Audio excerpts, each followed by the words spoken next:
Rifle है। तुम्हारी rifle से 5 गुना ज्यादा शक्तिशाली है। और यह है इसका कारतूस।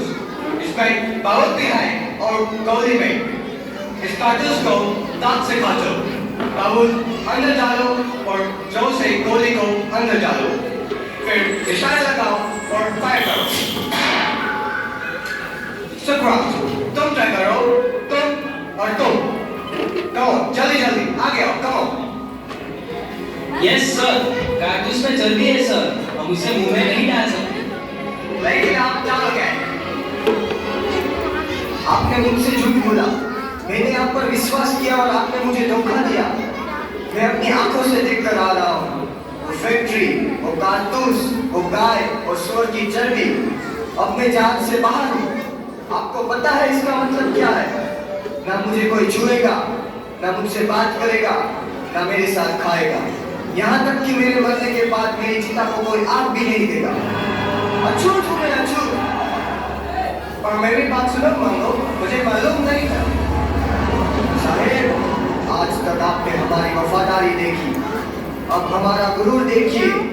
अब देखिए साहेब, ये कारतूस ऐसा फटेगा कि कंपनी सरकार की धज्जियां उड़ जाएगी।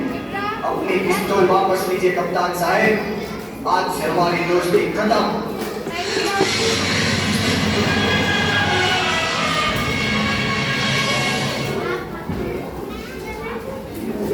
आपको आज से इत्तला किया जाता है, बिना कंपनी सरकार के इजाजत के अफीम की खेती करना, खरीदना या बेचना कानूनन जुर्म है। तुम लोगों ने ये कानून तोड़ा है, इसलिए कलेक्टर साहब के हुक्म से तुम्हारी जमीन जब्त की जाती है। Come on, fire! तुम सब नहीं बचोगे। लेकिन साहब, इसमें हमारा क्या कसूर है? साहब ने कहा उगाओ, हमने उगाया। साहब ने कहा बेचो, हमने बेचा। लेकिन हमारी जमीन तो मत छीनिए साहब, हम कहाँ जाएंगे? रहम करो साहब, रहम करो, रहम करो साहब, रहम करो।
खुशामदीन, खुशामदीन।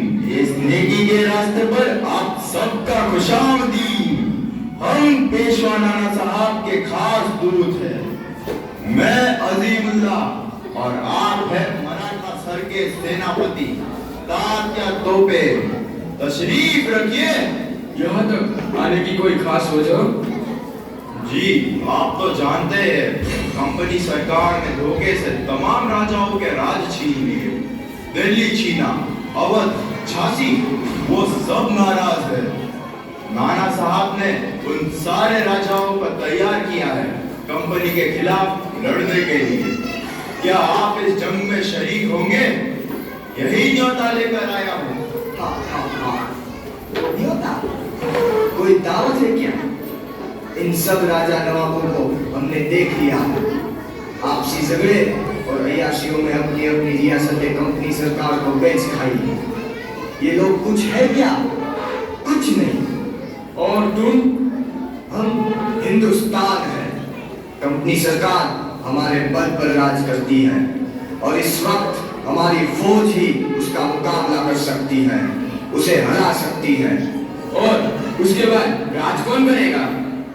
लोग, सरकार लोगों की होनी चाहिए। कंपनी की सिर्फ एक ही चाल है, फूट डालो और राज करो। हम सबका एक ही दुश्मन है, कंपनी। अब वक्त आ गया है, हम सब मिलके उनसे लड़े। आप चाहते हैं हम सब अपना खून बहाकर कंपनी को भगाए और फिर आपके गुलाम बन जाए? ये आजादी की लड़ाई है, गुजरे हुए कल से आजादी, आने वाले कल के लिए। वक्त का तकाजा है कि हम सब भेदभाव भूल जाए और एक हो जाए। हम सब राजाओं के साथ जुड़ने के लिए तैयार हैं, पर हमारी इस सेना को एक मिसाल की जरूरत है। और वो निशान दिल्ली का लाल किला हो सकता है। हमारी मंजिल एक हो सकती है, 3 लाख हिंदुस्तानी सिपाही और सिर्फ 40,000 अंग्रेज। अगर हम एक ही दिन, एक ही वक्त इन सब जगहों पर हमला बोल दें, तो कंपनी को कई सर छुपाने के लिए जगह नहीं मिलेगी। एक ही दिन में हर अंग्रेज निरंथा और कंपनी राज खत्म। सुभान अल्लाह। तो फिर तारीख भी तय, 31 मई। उस दिन सारा हिंदुस्तान उठेगा और आजाद हो जाएगा। तैयार हो जाओ, वक्त आ गया है लड़ने का और आजाद होने का। अपने हथियार उठाओ, आगे बढ़ो। हमें अभी छावनी पर धावा बोलना है। हमें जो करना है अभी करना है। सब अपनी अपनी बंदूकें लेकर आओ। जाओ जाओ, जल्दी आओ। हमें उनका इंतजार करना चाहिए मंगल। हम उनका इंतजार नहीं कर सकते, हमें फौरन हमला करना होगा। ऐसा मत करो मंगल, तुम हम सबको मरवा दोगे। नहीं मंगल, अभी रुक जाओ।